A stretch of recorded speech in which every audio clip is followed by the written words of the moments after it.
Hey y'all, Pastor Sam here, and welcome to the Sermon Cast for First Christian Church in Hammond, Louisiana. Here at FCC Hammond, we are a gathering of Jesus followers caught up in this crazy Jesus movement seeking to bring healing and wholeness to our fractured world. We hope you find this message meaningful and encouraging. We would love to connect with you to answer any questions you might have about us, Jesus, or just life in general. How you can contact us can be found in the description below. Just remember, God loves you, we love you. May you experience grace and peace in your journey today and every day. And now, the Sermon Cast. As we get things going today, I want to say a few words about, words. Those little insignificant things that we prolifically throw around to communicate our minds and our thoughts and our hearts all day, every day. Through text messages, side comments, super long-winded voicemails because we just refuse to text somebody, or like me, who texts novels when I could just call people. They're everywhere in all kinds of ways, in all kinds of different forms. But have you ever noticed how much power they have? Really noticed? Because words set the tone, don't they? They shape how we see the world, how we see ourselves, how we see each other, and yes, even how we see God. They can build us up, they can tear us down, they can open doors, they can shut them. And once they're out there, good luck reeling them back in. It's like squeezing toothpaste out of a toothpaste tube. You're not going to put it back in. But here's the big question.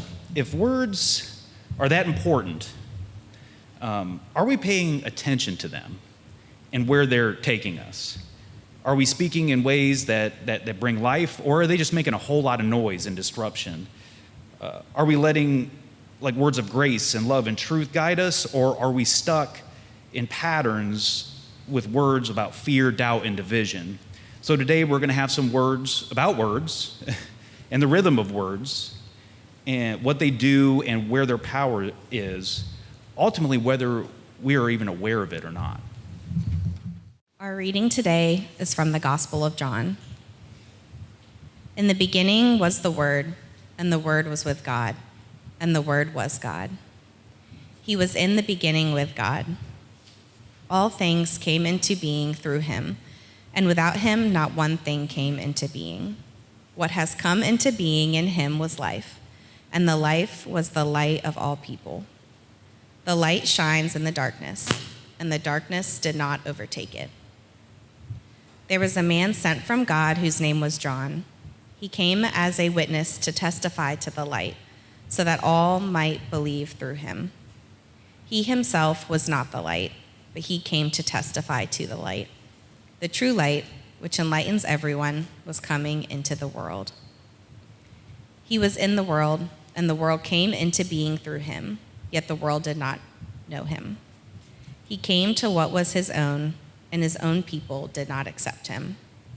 But to all who received him, who believed in his name, he gave power to become children of God, who were born not of blood or of the will of the flesh or of the will of man, but of God.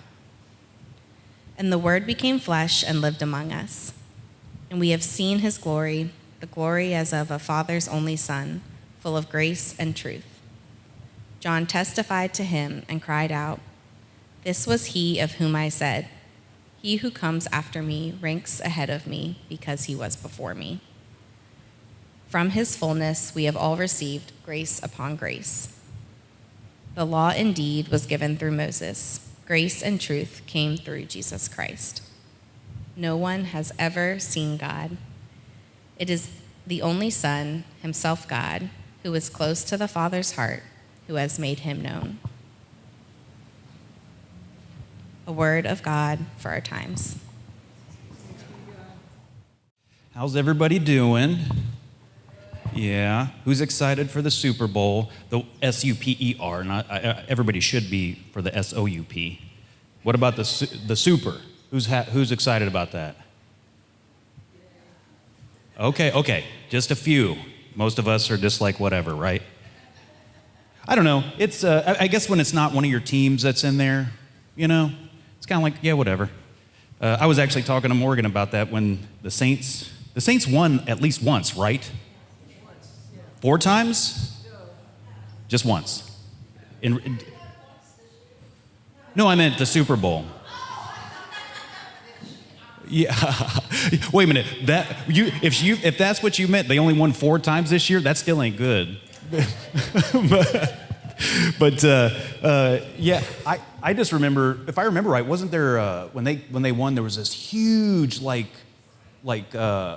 post D-Day ticker tape parade down in the court. Yeah, it was. I was telling her about that, and I was like, man, because we were talking about whether to go to the parade down there, and I was like, I don't know.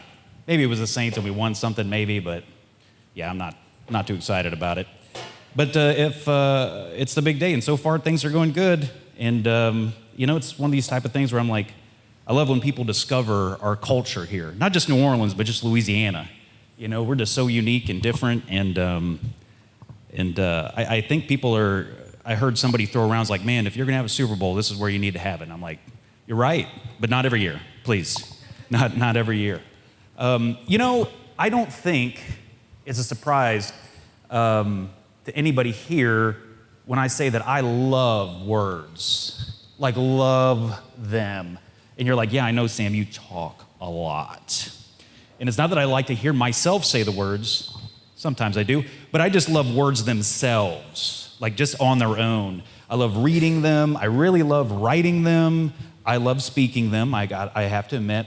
I love learning new words. I love thinking about words. I love applying words. I love even the meaning of words. There was this early on in my academic life, when I found out that words and language, which are 2 different things, by the way, words and language, they're social constructs. And you're like, what does that mean, Sam? It's like they can have varied meaning across time and space and people, sometimes at the same time, and that is fascinating to me, right? And you really see this, one of the easiest examples of just like meanings is that old, love in English, love in Greek kind of thing. It's like English is almost a really bad language. It's like we take a lot of shortcuts when in the Greek, there's like 5, 6, some would even say 7 different words for love. And it's like, well, that's much better to do, right? And it's just fascinating to me. Or even to talk to people to see like, what does this word mean to you? You can just go on and on. And as I've thought about that, and I've already said it, words have like such unbelievable power in the world. I think we vastly underestimate how much power they have. Like I think about the transformational moments in my life.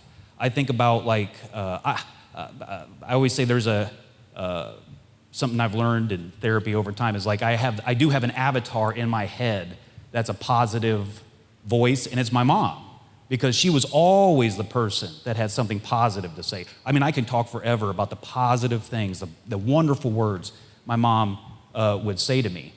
I also have a lot of times in my life where people have said not so great words to me. Like I was just reminiscing about this the other day, and I know everybody here has a story like this, but I remember I was like in 4th grade. I was a tubby kid, and that's fine. But when my gym coach decided to say in front of everybody as we were running around the perimeter of the gym, "Hey, hurry up, hubba bubba bubble butt, let's go." It's like, oh, like that. I'm almost 50 years old, guys. That word still, what he said still spins in my head. They're just so powerful. Like even with all the bad things with words, I still just love them. Love them. And probably why I love them so much is because I know the power they have, and I would like other people to be aware of it, the power of what they do. Like think about in your life, and I don't want to open the floor because we could be here a while, but think about the times in your life where words have made such a dramatically great impact in your life. Like I bet you can see a person's face. I bet you can see words in a book. Like these things are the things sometimes that you come back to often, and I don't want to even have you spend time with the bad things, the bad words that people have said with you. I'm sure you spend enough time there on your own without any prompting from me. And that's why we included words, the rhythm of words, in this thing we're talking about, because there is deep rhythms in all of humanity, like not just Christianity or any other religion or no religion. There's deep rhythms that we all share. And rhythms, the purpose of rhythms are to give us life. And that's one of the things we talked about. Well, we talked about how stories dramatically impact our life by opening our perspective. And we talked about fun, how it creates connection. And we talked about work, how it brings us, significance. And we talked about tribes, groups, and how they bring us and give us belonging. And this week we're talking about words, the rhythm of words. And just so we're clear, I'm going to do what I always do. Like, what are words? Like, what is the definition of them? And they're a unit of language, which, once again, words and language, two different things. They carry meaning. They can be spoken, written, signed. That's a whole other world. I had a board meeting this last week in New Orleans, our first one. One of my board members is blind. I have to figure out how to get her the stuff in Braille. It just, all these things that you just don't think about. They're building blocks of communication, allowing humans to express thoughts, emotions, and ideas. These are words, right? And so it doesn't really take much to see that there is a rhythm of words, I hope. You see that. Because they're not just tools. They shape our thoughts, our relationships, our experiences, through every part of our day. And there's structures, there's patterns to them, like our daily spoken ones. How we greet each other in conversations every day. Like, hey, how you doing? The things that we say. Or in your workplace, there's good morning, good night, how are you? Or I try not to do that. I'm so bad at it in the work world. Hey, let's circle back. Or I'm just touching base. Those things. These are rhythms that we have. And of course, there's rhythms in our spiritual lives, prayers, blessings, our holy texts. But then there is the rhythms that we have that are in our thoughts and in our inner monologue, what we tell ourselves, that how words can shape if we're grateful for what's going on around us or if we're not. Like, that's one pattern I am really picking up on in my life, the rhythm of how I tend to always go to the negative in my thought patterns. But even in our conflicts and our resolutions, there's a pattern to them, because they're a very predictable verbal pattern. There's accusation, there's defense, and hopefully there's resolution, right? Because there's this part where you say, I'm sorry, or I forgive you, or I didn't understand. You see, there's all these rhythms in words that we have. And this is just the tip of the iceberg about the rhythms of words in our life. And these are what they are, right? But there's actually a couple things these rhythms do that are very important to us. And ultimately, there is an underlying power to them that drives everything else that is, I think, key for us to understand. And the Bible makes no qualms about how important words are. Like zero. I mean, the literal existence of the Bible is because of words that were initially transmitted orally, and then they were written down, and then they were translated and retranslated and retranslated. And then even just the Bible, how it's structured, how there's different literary genres and different ways that the words are put together to convey images or understanding. I mean, from beginning to end, you can just see the rhythm of words and the power that they have and the significance. And John, I love John. John's my favorite gospel out of all of them because John was when he wrote it, he was old. And I'm getting there. Like, I find myself talking more and more and more as I get older. And John's that way. And maybe that's why John's so weird sometimes, because he's just an old dude just telling you everything he knows, and he's in no rush to tell you what's up. And he does tell us here, like, some of the very key things about the importance of words and what they do and the power behind them. And Morgan read, this is, like I said, one of my most favorite scriptures of all is John 1, 1 through 18. And right in the beginning, you see one of the most fundamental things words do, and that's they create. Words create. In fact, Rabbi Joshua Heschel, if you've never read any of his stuff, read it. You will be totally blessed for doing that. He coined this phrase of like words create worlds, and they do, literally. Because I mean, we see this here that it hints at what happens in Genesis 1, right, where God spoke, and boom, here was creation. And what John is doing here is tying that back to that and tying Jesus to when creation was spoken, how Jesus was even around in that creation and part of creation. And if that's too esoteric for you, Proverbs is the place to go. It says a lot about words, like this one in the 18th chapter. The tongue has the power of life and death. And you really don't get any clearer than that. Words can create life, or words can create death. And they have that power. And there's that rhythm, too, of these binaries of life and death, blessing and curse, inspire or oppress. It's over and over these rhythms of creation, right? Because words create. But then a little section down, you see something that is very interesting to me. Words also reveal things. Like this whole thing, it's a little hard to see on the surface, but when John is talking about in the beginning was the Word, the capital W word, that word in Greek, I'm going to go there, is logos. But what logos is what you see in verse 10 here.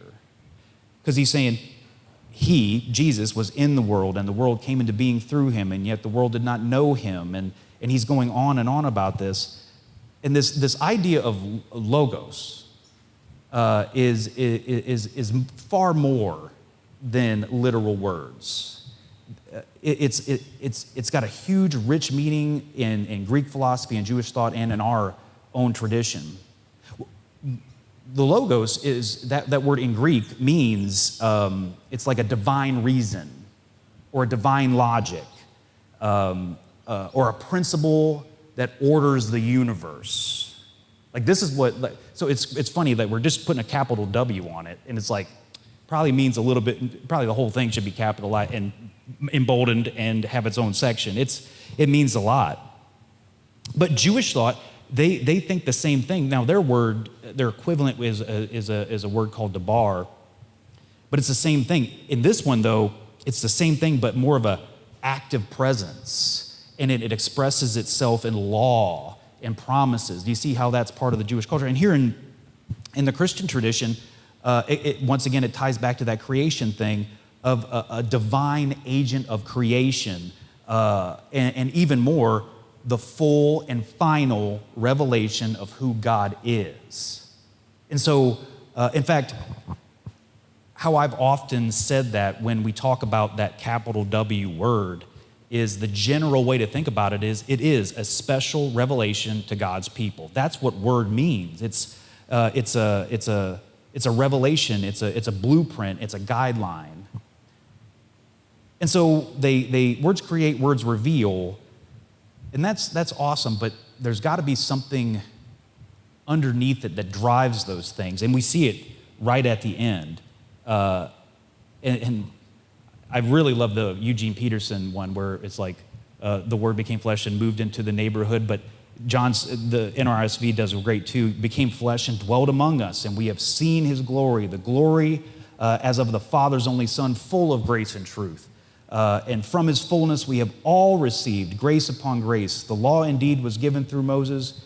Grace and truth came through Jesus Christ. no one has ever seen God. It is only the Son himself, God, who is close to the Father's heart, who has made himself known.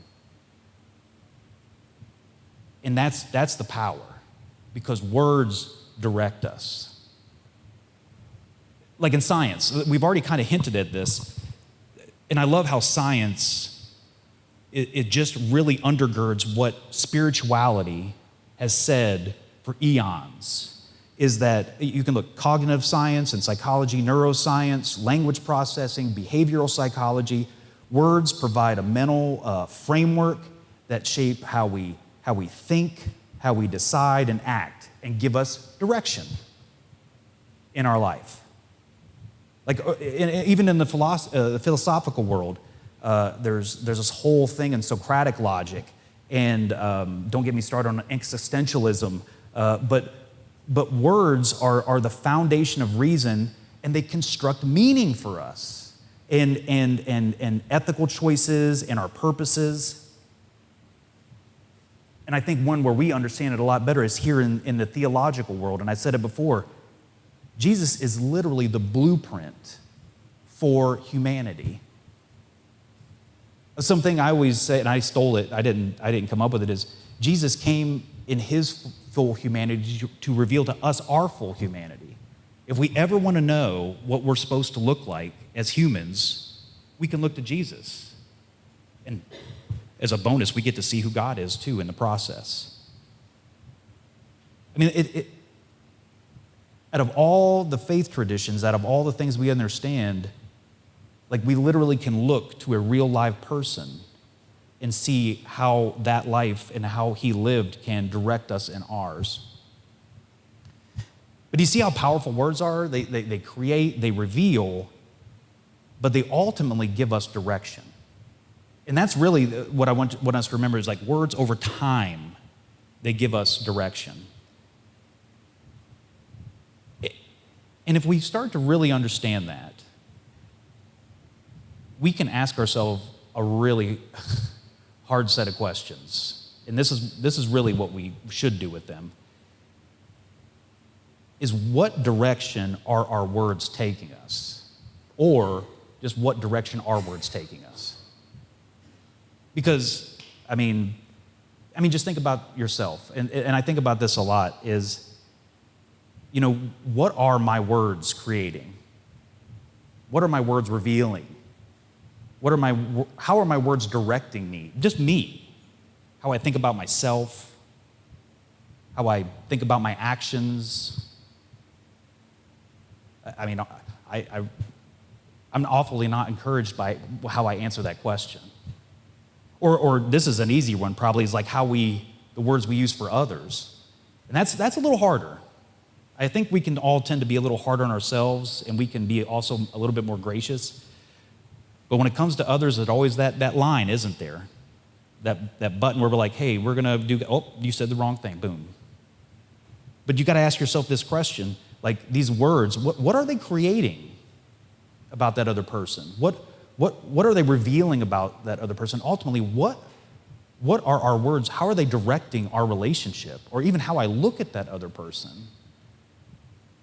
We can say the same thing about the world, and we can even say the same thing about God. Like I've said this before, the words we even associate with God can create a reality, can reveal a reality, and ultimately directs us on how we move in the world. And so these are important questions. We need, if words are that powerful and they give us a direction, what direction are they taking us? Where are they taking us? And probably out of all the rhythms, this is the one I think we can actually do the most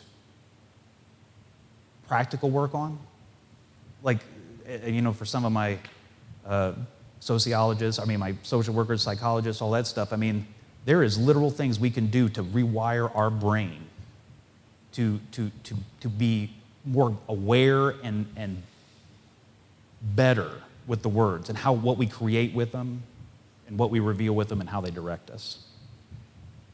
Because words over time give us direction. So I want to spend the next few minutes just seeing what the Holy Spirit would say to us in this. And then we'll continue with our time together. Receive this benediction. Oh, maybe one thing. That's Latin, by the way. It means to speak well or to bless. So there you go. Another one last little definition for you. But receive these words of wellness and blessing. May you go now, mindful of the sacred rhythm of words, the ones you speak, the ones you hear, the ones that shape the world around you. May you know that words are not just sounds, but seeds, planted deep and growing into hope or fear, love or division, truth or illusion. May you choose words that heal, words that bless, words that call forth life in those who have forgotten that they're deeply loved. And may you listen well to the whispers of grace, to the still small voice that reminds you who you are, to the divine rhythm that speaks even in the silence. So go now, speaking light into darkness, peace into chaos, and love into every space you enter. Amen.